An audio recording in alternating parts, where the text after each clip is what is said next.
Good evening my dear student, welcome to step study centre by UPSC thinker पर। I hope कि आप सभी ने अपनी पढ़ाई, परिवार और सेहत का ध्यान बहुत ही अच्छी तरीके से रखा होगा। तो चलिए, आप लोगों ने 2 क्लासें तो देख ली। आज आपकी लास्ट एंड फाइनल क्लास है हिस्टोरिकल बैकग्राउंड से रिलेटेड, और कल आप लोगों की लाइव क्लास होगी जिसमें मैं खुद लाइव सेशन लेने वाला हूं। और आप लोगों के कम से कम 100 से ज़्यादा इसमें क्वेश्चन जो बनेंगे इस हिस्टोरिकल बैकग्राउंड से रिलेटेड, जो आपके यूपीएससी में आ सकते हैं, पूरे के पूरे आपको कल यहाँ पे कराने की कोशिश करेंगे कि कोई भी क्वेश्चन ऐसा ना बच जाए जो आप पे ना बने। तो जाइए अभी तुरंत, और बिल्कुल क्या करना है आपको मित्रों, एक बार दोनों क्लासों को रिवीजन कर लीजिए। ये तीसरा क्लास आप लोग को कंप्लीट कर देना, और एक मित्र को शेयर कर दो यार जो रियल में पढ़ाई करना चाहता है। क्लास को स्पीड में रिवीजन कीजिएगा, जिससे कि आप स्पीड बढ़ाइएगा। 2x करके भी आप अपना क्लास को आगे स्पीड में रिवीजन कर सकते हैं। तो चलिए करते हैं हम अपना क्लास स्टार्ट। हमने लास्ट तक आपको पढ़ाया था बच्चे, भारत शासन अधिनियम 1919 आपको मालूम हो तो। आज हम पढ़ने वाले हैं प्यारे मित्रों साइमन आयोग के बारे में। सबसे पहले तो ब्रिटिश सरकार ने नवंबर 1927 में नए संविधान में भारत की स्थिति का पता लगाने के लिए सबसे पहले पूछा जाता है इनके अध्यक्ष का नाम। तो आपको याद रखना, सर जॉन साइमन इनके अध्यक्ष हो जाएंगे। कौन है इनके अध्यक्ष? सर जॉन साइमन इनके अध्यक्ष थे, जिनमें 7 सदस्यीय वैधानिक आयोग, जो 7 सदस्य थे, कितने थे? 7 सदस्य आपको देखने को मिलेंगे। इसका बहिष्कार क्यों किया गया था? क्योंकि इसके 7 सदस्य क्या थे? अंग्रेजों की औलाद थी, यानी अंग्रेज थे। ये बात आपको विशेष तौर पर ध्यान रख लेना है। इसके अलावा अगर हम बात करें तो मित्रों साइमन आयोग के बारे में जो क्वेश्चन आता है वो हमने आपको बताया। इसके बाद जो दूसरा क्वेश्चन आता है आप लोगों को कि भाई कब इसका किया गया था गठन, तो भैया जी याद रखिएगा नवंबर 1927 में। उसके बाद इसने रिपोर्ट कब भेजी थी, तो याद रखिएगा 1930 में इसने अपनी रिपोर्ट प्रस्तुत की थी। पहला क्वेश्चन, इसके अध्यक्ष का नाम, तो सर जॉर्ज साइमन था। उनके अध्यक्ष का नाम, मतलब जो इस कमीशन का नाम था उनके अध्यक्ष के नाम पर ही रखा गया था। कितने सदस्य थे? तो 7 सदस्य आपको देखने को मिलेंगे। ये बात भी आपको याद रख लेनी है। इसके अलावा यहाँ पे और इंपोर्टेंट जो बातें हैं उसमें अगर हम बात करें तो 1930 में इसने अपनी रिपोर्ट प्रस्तुत की थी। इसके अलावा इसी ने क्या किया कि भारत के संघ की स्थापना की और सांप्रदायिक निर्वाचन व्यवस्था को जारी रखने की सिफारिश की। क्या क्या कहा था इसने, ये पूछा जाएगा, तो आप लोग क्या क्या बताएंगे जरा बताइए। तो सबसे पहले आपको खुद मालूम हो गया होगा, नहीं मालूम तो कमेंट कर दीजिए। देखिए सबसे पहले तो उन्होंने कही कि भारत को संघ बनाया जाए। दूसरी बात उन्होंने कही कि भैया सांप्रदायिक निर्वाचन की व्यवस्था जारी रखी जाए। अब थोड़ा बुंदेलखंडी में ना समझ के सीधी लैंग्वेज में आते हैं। तो उन्होंने क्या कहा? सबसे पहले कि भारत के संघ की स्थापना की जाए, और उन्होंने कहा ब्रिटिश भारत की। साथ ही साथ उन्होंने कहा कि राज्यों में सरकारों का विस्तार किया जाए, और उन्होंने कहा कि भैया जी कि सांप्रदायिक निर्वाचन की व्यवस्था, यानी मुस्लिम मुस्लिम को वोट देगा, हिंदू हिंदू को वोट देगा, यानी अब SC ST को, OBC OBC को, यानी इन्हें बांट दिया। सीधी बात, तुम वोट दो, उनको दो। इसके अलावा आयोग के प्रस्ताव पर विचार करने के लिए ब्रिटिश सरकार ने ब्रिटिश भारत और भारतीय रियासतों के प्रतिनिधियों के साथ 3 गोलमेज सम्मेलन किए। कितने सम्मेलन किए पूछा जा सकता है, तो 3 गोलमेज सम्मेलन किए हुए हैं। ये बात आपको याद रखनी है। तीनों के तीनों गोलमेज सम्मेलन आपको लिखने हैं और पढ़ने भी हैं और याद ही तो करने ही हैं। ये मॉडर्न हिस्ट्री से रिलेटेड भी आपका क्वेश्चन बन सकता है, तो याद रखिएगा पहला गोलमेज सम्मेलन कब हुआ, दूसरा कब हुआ, तीसरा कब हुआ, चौथा कब हुआ, तो पूछा जाएगा। सबसे पहले लिखेंगे आप पहला गोलमेज सम्मेलन 12 नवंबर 1930 से 19 जनवरी 1931 तक हुआ। याद रखिएगा पहला गोलमेज सम्मेलन 12 नवंबर 1930 से 19 जनवरी 1931 तक। दूसरा गोलमेज सम्मेलन 7 सितंबर 1931 से 1 दिसंबर 1931 तक। तीसरा गोलमेज सम्मेलन 17 नवंबर 1932 से 24 दिसंबर 1932 तक आपको देखने को मिलेगा। पहला 12 नवंबर 1930, दूसरा 19 जनवरी 1931, तीसरा 7 सितंबर 1931 से पहला होगा 12 नवंबर 1930 से स्टार्ट होगा, सेकंड होगा 7 सितंबर 1931 से, और थर्ड होगा 17 नवंबर 1932 से। इंपोर्टेंट बातें आपकी फर्स्ट डेट याद रखना है कि 12 नवंबर 1930 से पहला, दूसरा होगा 7 सितंबर 1931 से, और तीसरा होगा 17 नवंबर 1932 से। इसके अलावा इन गोलमेज सम्मेलनों पर चर्चा के आधार पर संवैधानिक सुधारों पर एक श्वेत पत्र तैयार किया गया, जिसे विचार के लिए ब्रिटिश संसद की संयुक्त प्रवर समिति के समक्ष रखा गया। किसके समक्ष रखा गया? संयुक्त प्रवर समिति के समक्ष रखा गया। इस समिति की सिफारिशों को भारत परिषद अधिनियम 1935 में शामिल किया गया। यहां से जो क्वेश्चन आता है मित्रों, सुन लीजिए क्वेश्चन क्या आता है। पूछा जाता है कि कौन से गोलमेज सम्मेलन में भारत के राष्ट्रपिता कौन है, कमेंट कीजिएगा। जो भारत के राष्ट्रपिता हैं अभी वर्तमान में, वो कौन से गोलमेज सम्मेलन में गए थे ब्रिटेन? अब आपको बताना है कमेंट करके। लंदन में हुए थे ये गोलमेज सम्मेलन, इस बात का भी आपको याद रखना है। चलिए, और एक जहाज का नाम है जिस गोलमेज सम्मेलन में वो गए थे, उसी गोलमेज सम्मेलन वो जहाज भी आ गया नाम। तीनों चीजें मैंने आपको पढ़ाई हुई हैं, नहीं पढ़ी हैं तो कोई बात नहीं, कमेंट कीजिएगा।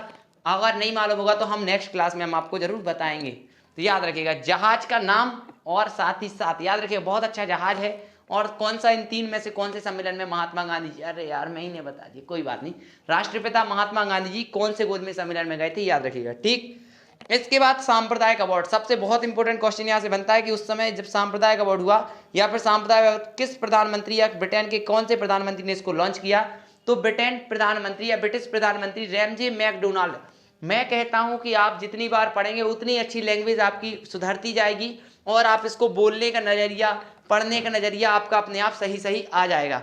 तो ब्रिटिश प्रधानमंत्री रैमजे मैकडोनाल्ड ने 16 अगस्त 1932 को अल्पसंख्यकों के प्रतिनिधित्व पर एक योजना की घोषणा की जिसे कम्युनल अवार्ड या फिर सांप्रदायिक अवार्ड के नाम से जाना जाता है। इसे ही लोथियन समिति या भारतीय मताधिकार समिति भी कहा जाता है। इस अवार्ड ने ना सिर्फ मुस्लिमों के लिए, याद रखिएगा किन किन की बात कर रहा हूँ, ना सिर्फ मुस्लिम के लिए बल्कि सिख, ईसाई, यूरोपीय और भारतीयों के लिए भी अलग निर्वाचन व्यवस्था की। किन किन के लिए, ईसाई, मुस्लिम, सिख, भारतीय, यूरोपीय, सब के लिए अलग अलग कह दिया कि भाई तुम लोग अलग, तुम लोग अलग, तुम लोग अलग। इसके अलावा यह अलग निर्वाचन व्यवस्था की माने बात कही, बल्कि इसे दलितों के लिए भी विस्तारित कर दिया कि भाई तुम लोग दलित हो, दलितों को ही वोट डाल पाओगे, ये कहा। लेकिन इस व्यवस्था को अलग करने के लिए, व्यवस्था को गांधी जी बहुत व्यथित हुए। उन्होंने जो अवार्ड में संशोधन करने के लिए पुणे की यरवदा जेल में अनशन प्रारंभ किया। आपको मालूम होगा एक क्वेश्चन आया था, अगर आपको अभी इसी वर्ष के एग्जाम में अगर गौर किया हो आपने, एक जो जेल करके प्रीलिम्स मैं बता रहा हूँ, क्वेश्चन देख लीजिए आप लोग थोड़ा। चलिए तो उस क्वेश्चन को हम आपको दिखा देते हैं। तो चलिए आप लोगों को मैंने बता दिया, यरवदा जेल में उन्होंने अनशन प्रारंभ किया। यहीं से सीधा क्वेश्चन यूपीएससी द्वारा पूछा गया था कि इनमें से कौन सी अंग्रेजी में अनुदित प्राचीन भारतीय धार्मिक गीति काव्य सॉन्ग फ्रॉम प्रिजन से संबंधित है। यानी प्रिजन मतलब होता है जेल। देखो सभी जेल गए थे, लेकिन भैया जी एक ऐसा जेल जाना जो हमारे M.K. गांधी यानी मोहनदास करमचंद गांधी, इसी पर आधारित है ये मित्रों, सॉन्ग फ्रॉम प्रिजन। याद रखिएगा, इसी यरवदा जो पूना पैक्ट था, यरवदा जेल में जब वो गए थे, उसी के संबंध में ये जो गीति काव्य लिखा गया या फिर बनाया गया। चलिए तो बस आज हम चर्चा करेंगे सबसे पहले भारत शासन अधिनियम 1935 की। आपको जो जो बताया गया है, साइमन कमीशन बताया गया है, ये याद रखना है। साथ ही साथ आपको हमने दूसरा ये बताया है कि उसको क्या कहते हैं भाई, क्या कहते हैं आप लोग कमेंट कीजिए। थोड़ा मेरा माइंड थोड़ा यहाँ वहाँ घूम जाता है ना, थोड़ा तुरंत का तुरंत भूल जाते हैं। तो भाई मेरे ख्याल से मैंने क्या बताया यार, इतने जल्दी भूल गए। चलो देख लेते हैं। मैंने बताया आपको सांप्रदायिक अवार्ड ब्रिटिश प्रधानमंत्री रैमजे मैकडोनाल्ड वाला, तो आपको याद रखना है उसे ही कम्युनल अवार्ड के नाम से भी जाना जाता है। उसने ईसाई, मुस्लिम, सिख और जितने भी यूरोपीय थे, आंग्ल भारतीय थे, सबको कह दिया तुम अलग, तुम अलग, तुम अलग, तुम अलग। लेकिन एक बात और हम बात करें तो उन्होंने जो दलित थे उनके लिए भी एक बांट दिया हिस्सा। दलित जो थे उनसे भी कह दिया कि भाई तुम भी अपना अलग करो। लेकिन गांधी जी ने विरोध किया और यरवदा जो पूना पैक्ट, यरवदा जेल गए, फलाना ठिकाने किया, उसी के आधार पर ये सॉन्ग ऑफ प्रिजन आपको देखने को मिल जाएगा। अब बात करेंगे हम भारत शासन अधिनियम 1935 की। यहाँ से सीधा क्वेश्चन पूछा जाता है कि भाई इसमें कितनी धाराएं थी, तो याद रखने वाली सीधी बातें हैं भैया, 321 धाराएं, 10 अनुसूचियां इसमें शामिल की गई थी। वर्तमान में कितनी, कमेंट कर दो भाई, कितने अनुच्छेद और कितनी अनुसूचियां, कमेंट कीजिएगा। और इसने ही अब बात कर रहे हैं, देखिए सब समझ जाइएगा कहाँ से क्या लिया गया है। यहाँ से आप सीधा समझ जाएंगे कि हमने संघ सूची, राज्य सूची, समवर्ती सूची कहाँ से ली। तो हमने भारत शासन अधिनियम 1935 से ली थी। तो हमने क्या किया, यानी कि भारत शासन अधिनियम 1935 ने 3 चीजों को बांट दिया, यानी केंद्र को अलग, राज्य को अलग और दोनों को अलग बांट दिया। यानी कि जो केंद्र की थी वो तो आप मानते हो संघ होगा, संघ सूची 59 विषय थे, राज्य सूची 54 विषय और समवर्ती सूची 36 विषय दोनों के लिए थे। यानी कि हमने राज्य सूची, समवर्ती सूची और संघ सूची कहाँ से ली, पूछा जाए तो आप याद रखिएगा हमने भारत शासन अधिनियम 1935 से ली थी। के आधार पर शक्तियों का बंटवारा कर दिया और इसके अलावा जो शक्तियां थी वो राष्ट्रपति को दे दी, यानी कि वायसराय को दे दी। उस जमाने में समझ लो कि हमारे भारत के राष्ट्रपति का नाम वायसराय था। ठीक, अभी वर्तमान में कितने विषय हैं जरा कमेंट करेंगे। संघ सूची में कितने हैं, राज्य सूची में कितने और समवर्ती सूची में कितने। मैन कमेंट किया कीजिए, लाइव कमेंट मत किया कीजिए, उससे कोई मुझे मतलब नहीं होता है। मैं केवल मैन कमेंट ही देख सकता हूं आप लोगों का। ठीक, इसके अलावा इसने प्रांतों में द्वैध शासन व्यवस्था समाप्त कर दी। यानी कि मित्रों पहले द्वैध शासन व्यवस्था स्टार्ट की गई थी, फिर से आप फिर से समाप्त कर दी। जरा कमेंट कीजिए कि फादर ऑफ डबल गवर्नेंस कौन है द्वैध शासन प्रणाली के जनक। एवं प्रांतीय स्वायत्ता का शुभारंभ किया गया, यानी कि आप अपना अपना राज्य क्या रहेगा, अलग अलग रहेगा।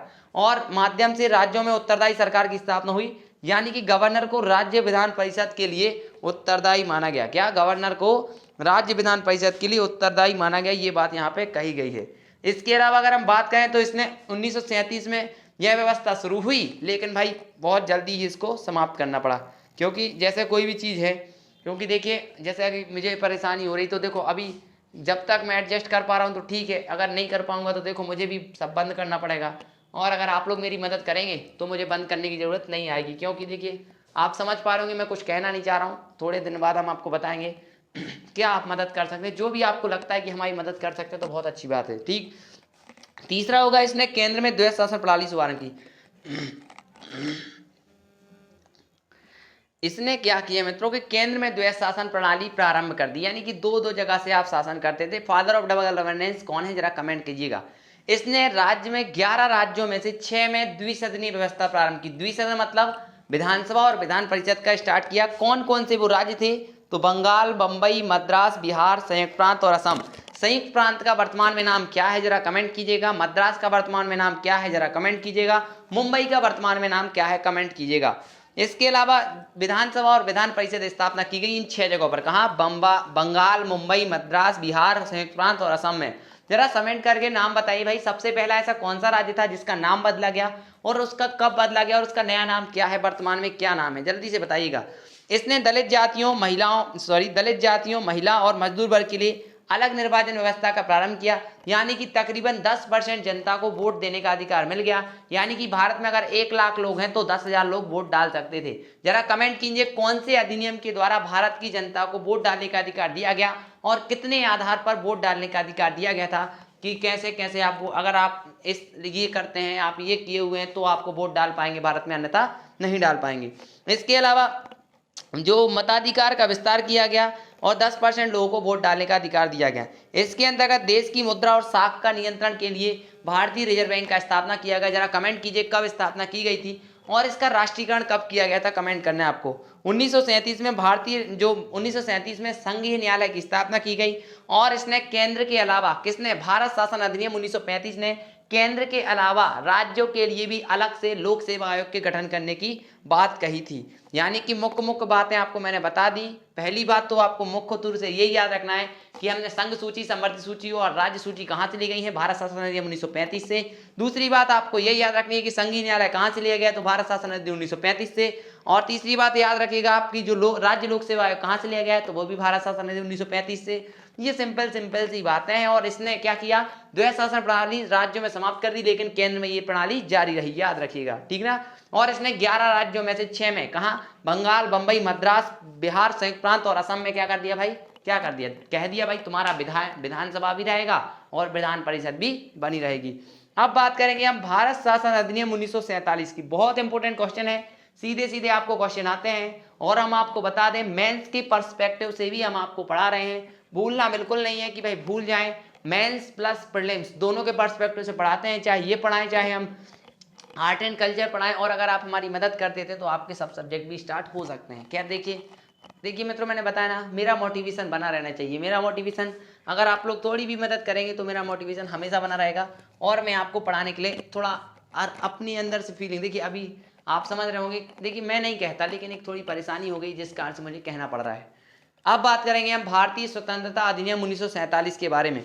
तो 20 फरवरी 1947 को ब्रिटिश प्रधानमंत्री क्लीमेंट एटली, अरे भैया हाँ दिख रहे हैं, क्लीमेंट एटली ने घोषणा की कि 30 जून 1947 को भारत में ब्रिटिश शासन समाप्त हो जाएगा। क्या कहा भाई, 30 जून 1947 को भारत में ब्रिटिश शासन समाप्त हो जाएगा। इसके बाद सत्ता उत्तरदायी हाथों में, यानी जो जवाबदेह हैं, जैसे जवाहरलाल नेहरू और राष्ट्रपति जी थे उस समय के, राजेंद्र प्रसाद जी, या फिर जो भी रहे हैं, उनके जो उत्तरदायी हाथों में सरकार क्या करेगी, सत्ता हस्तांतरित कर देगी। लेकिन भैया मुस्लिम लीग की तो भाई टेढ़ी हो गई। मुस्लिम लीग कह रहे नहीं, हमें तो भारत से अलग रहना है। तो एक काम करो, माउंटबेटन करने लगे, चलो 3 जून 1947 को हमने माउंटबेटन योजना घोषणा पेश कर दी। कौन सी, माउंटबेटन, याद रखिएगा। 3 जून 1947 को ब्रिटिश सरकार ने स्पष्ट किया कि 1946, ये तो सबको मालूम है, देखो, यानी उन्होंने ये भी कहा कि भाई जिनको नहीं मानना तो नहीं मानो, हमारा क्या जाता, सुना ना, मेरा कुछ नहीं जाता, सब कुछ तुम्हारा जाता, ये बात भी आपने सुनी होगी। लेकिन अब भाई स्वीकार नहीं करते हैं तो कोई बात नहीं। और 3 जून 1947 को ब्रिटिश जो वायसराय लॉर्ड माउंटबेटन ने विभाजन की योजना पेश की, जिसे माउंटबेटन योजना के नाम से जाना जाता है। और इस योजना को कांग्रेस और मुस्लिम लीग ने स्वीकार कर लिया, और वर्तमान में 2 मुस्लिम राष्ट्र आपने देखे, एक मुस्लिम राष्ट्र और एक धर्मनिरपेक्ष राष्ट्र, जिसमें आपको मालूम होना चाहिए कि पहले जो बांग्लादेश था वो भी पाकिस्तान कहलाता था, पूर्वी पाकिस्तान। लेकिन भाई क्या किया हमारे भारत के सैन्य जवानों ने, जो सैनिक थे 1971 में, उन्होंने क्या किया मित्रों कि भारत को, चलिए तो क्या है छोड़िए, अब याद रखिएगा मुस्लिम लीग और कांग्रेस ने कहा कि ठीक है भाई हम खुश हो गए। लेकिन क्या हुआ कि 1971 में जो हमारा भारत पाकिस्तान युद्ध हुआ उसमें बेचारा पूर्वी पाकिस्तान था वो बेचारा नतमस्तक हो गया बांग्लादेश, और फिर कह दिया कि एक काम करो बांग्लादेश को अलग देश बना दो। यानी भारत इतना महान है कि दूसरे देश पाकिस्तान को तोड़ के क्या बना दिया, बांग्लादेश बना दिया। आप समझ जाइएगा, ठीक ना। जरा कमेंट करके बताएं कि क्या बांग्ला हमारी भारतीय जो भाषाओं में शामिल है, जो हमारे संविधान में 22 भाषा हैं उसमें क्या हमारा, जो हमारा नहीं कह सकते, बांग्ला भाषा सम्मिलित है? अगर हाँ तो कमेंट करें यस, और नहीं है तो कमेंट करिएगा नहीं, मेन कमेंट कीजिएगा और लिखिएगा क्वेश्चन। और अगर अंग्रेजी हमारी भारतीय संविधान में एक भाषा है या नहीं, कमेंट करके आपको बताना है। बात करेंगे हम इसने क्या क्या किया हमारे भारत में। तो मैंने आपको बता दिया 3 जून 1947 को माउंटबेटन योजना, और उसी दिन भाई सब कुछ हो गया, ठीक ना, याद रखिएगा। अब बात करेंगे, आपसे ये पूछा जा सकता है कि सबसे पहले कब वहां पे ब्रिटिश संसद में कब पारित हुआ या कब हुआ। तो याद रखना ब्रिटिश संसद जो 20 फरवरी 1947 को घोषणा की थी, कब, 20 फरवरी 1947 को ब्रिटेन के प्रधानमंत्री क्लीमेंट एटली ने घोषणा की कि हम भैया भारत को आज़ाद करने वाले हैं, हम शासन समाप्त कर देंगे। लेकिन कब तक, 30 जून तक। लेकिन भाई क्या हुआ कि जो मुस्लिम लीग फटे में टांग अड़ाने लगी, कह रही हमें नहीं रहना भारत के संगे। तो भाई 3 जून को 1947 को माउंटबेटन योजना पेश की गई, और उस योजना के तहत भारत और पाकिस्तान 2 भागों में बट गया, भारत 2 भागों में बट गया, जिसमें आपको भारत और पाकिस्तान देखने को मिलेगा। बात करेंगे 1947 की विशेषताओं की। तो सबसे पहले तो भाई स्वतंत्र एवं संप्रभु राष्ट्र बन गए दोनों, ठीक ना, भारत भी बन गया। भारत का विभाजन कर 2 स्वतंत्र डोमिनियन, वही सेम कंडीशन। इसने वायसराय का पद समाप्त किया। याद रखिएगा, जरा कमेंट कीजिए कि हमारे भारत के वायसराय कब बना। तो देखिए वायसराय का पद समाप्त करके गवर्नर जनरल पद का फिर से सृजन किया गया, जिसकी नियुक्ति नए राष्ट्र की कैबिनेट की सिफारिश से की जानी थी। लेकिन कैबिनेट की मंजूरी बहुत अनिवार्य थी, ये बात यहाँ पे कही गई। इस कानून ने ब्रिटेन में भारत सचिव का पद समाप्त कर दिया। इसकी सभी शक्तियां राष्ट्रमंडल मामलों में राज्य सचिवों को स्थानांतरित कर दी गई। क्या, राष्ट्रमंडल मामलों के राज्य सचिव, यानी कि भारत सचिव का पद समाप्त हो गया। याद रखिएगा किसके माध्यम से, भारत शासन अधिनियम 1947 के माध्यम से। 15 अगस्त 1947 को भारतीय रियासतों पर ब्रिटिश संप्रभुता की समाप्ति की घोषणा हो गई, क्योंकि अब भाई सब कुछ समाप्त हो जाएगा ना, तो सिंपल सी बातें हैं। और शाही उपाधि भारत का सम्राट शब्द समाप्त कर दिया। क्या, शाही उपाधि भारत का सम्राट शब्द समाप्त कर दिया गया। जरा कमेंट करके बताइए कि भारत का अंतिम गवर्नर, जो भारत का अंतिम सम्राट कौन था, यानी कि भारत का जो सम्राट किसे घोषित किया गया था, मुगल सम्राट। अंतिम मुगल सम्राट का नाम बताइए, कौन सा था अंतिम मुगल सम्राट जिसको भारत का सम्राट घोषित किया गया था। इसके बाद हम और बात करें मित्रों, तो बेटे जो शासन के विधायकों पर मताधिकार उन्हें स्वीकृत करने के अधिकार से वंचित कर दिया गया। यानी कि जो शासक वगैरह थे, शासक जानते ना, जो राजा महाराजा थे, उनके अधिकारों से वंचित कर दिए गए उनको। लेकिन वोट डालने का उनको दिया गया प्रावधान कि भाई वोट डाल सकते हो। भारत के राज्य सचिव द्वारा सिविल सेवा की नियुक्ति में जो भी आपको, अगर आप भी होते इस जमाने में, तो जो आपको वो मिलता है, जो भी आपको कंपोजिशन, जो आपकी सैलरी, जो भत्ता मिलता है वो मिलता रहा, और वैसे ही नियुक्ति होती रही जैसे उस जमाने में होती थी। उसके बाद आदिवासी क्षेत्रों में ब्रिटिश सरकार ने अपना जो हस्तक्षेप समाप्त कर दिया, और साथ ही साथ 14-15 अगस्त 1947 की मध्य रात्रि को भारत में ब्रिटिश शासन का अंत हो गया, और समस्त शक्तियां 2 नए स्वतंत्र डोमिनियन भारत और पाकिस्तान को स्थानांतरित कर दी गई। लॉर्ड माउंटबेटन भारत के प्रथम गवर्नर जनरल बने। पूछा जाएगा भारत के प्रथम, स्वतंत्र भारत के प्रथम गवर्नर जनरल कौन थे, तो लॉर्ड माउंटबेटन थे। तो जरा कमेंट करो फिर, भारत का गवर्नर जनरल कौन बना, यानी कि बंगाल के गवर्नर को बंगाल का गवर्नर जनरल बना दिया, तो कौन था ऐसा व्यक्ति जिसको बंगाल का गवर्नर जनरल बनाया गया। साथ ही साथ भारत के प्रथम प्रधानमंत्री के रूप में पंडित जवाहरलाल नेहरू ने शपथ ली। इस बात का भी आपको विशेष तौर पर ध्यान रख लेना है। और अगर आप हमारी मदद कर पाएँ तो मुझे बहुत खुशी होगी आपकी मदद से, कि हाँ मुझे आपकी कुछ ना कुछ सहायता जरूर मिली हुई है। चलिए आगे बढ़ते हैं। तो याद रखिएगा जवाहरलाल नेहरू को राष्ट्रमंडल और विदेशी मामलों का संबंध दिया गया था। सरदार वल्लभ भाई पटेल को गृह सूचना प्रसारण विभाग दिया गया था। डॉक्टर राजेंद्र प्रसाद को खाद्य एवं कृषि विभाग दिया गया था। जॉन मथाई को उद्योग एवं नागरिक आपूर्ति विभाग दिया गया था। जगजीवन राम को श्रम विभाग दिया गया था। सरदार बलदेव सिंह को मित्रों रक्षा विभाग दिया गया था। CH भाभा को कार्य खान और ऊर्जा विभाग दिया गया था। लियाकत अली खान को मित्रों वित्त विभाग दिया गया था।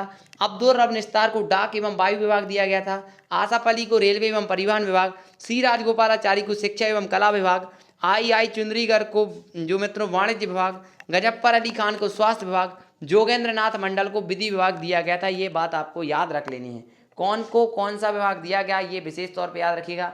लेकिन ये 1946 का जमाना है। अब बात करेंगे हम भारत आज़ाद होने के बाद 1947 के ज़माने की।